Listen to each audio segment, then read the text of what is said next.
resources in this world will not be enough to sustain life. Many claim that he is a doomsayer. But for me, he based his arguments on hard facts. Because it was during his time when the world population hit 1 billion. So it's very much aligned to that. No?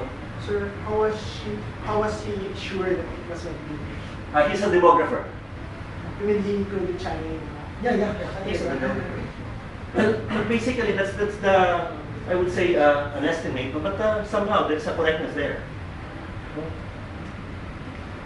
But 2 centuries later, the population increased almost 7-fold. In fact, by October, the world population will be 7 billion. So what am I trying to drive at here? Market. What am I trying to drive? Market. The Market. That you market? really have market. Consumers. There's more scarcity. There's more scarcity. Competition. Competition. You have more competition also. As you have market, you have more competition also. So you remember during that time, the population is already 1 billion, and Malthus predicted that the resources in the world is not enough for them to sustain life. Well, how come the world did not end? And in fact, the population by October will be 7-fold. 7 billion.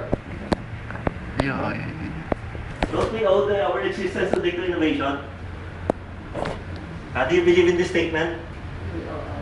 And even our comfort.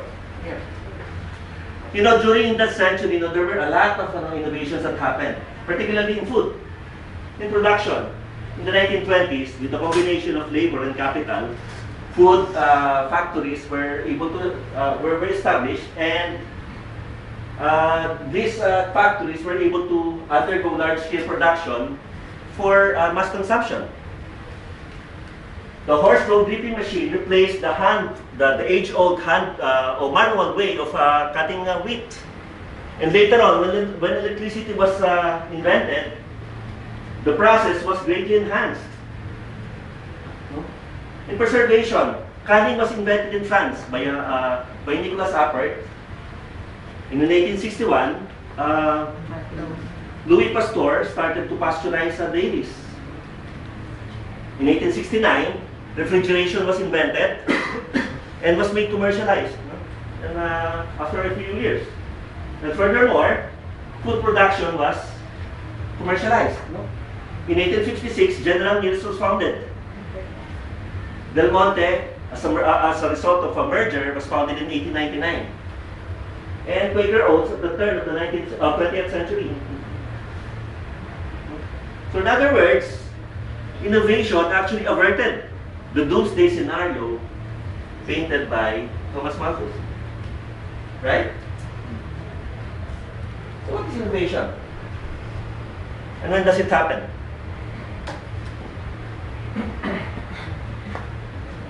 You know, pizza was actually invented in Italy, but was commercialized in the U.S., in New York.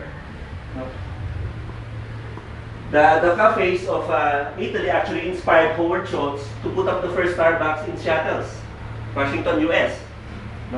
And later on, it has become a multi-billion global business.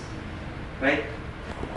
Silicon Valley in Northern California was built by a majority of Indian engineers. Can you believe that? The fluorescent lamp that we're using was actually invented by a Filipino, by Flores, di ba? And was again commercialized by the US, by the Americans. So what's really with the Americans? In 1996 to 2004, more than 500,000 new businesses were established in the States every month. This is more than any other country in the world. And you know, Walmart, the largest company today in the world, was just an SME until 1972 when it went public. Facebook and Google were never heard a decade ago, almost, right?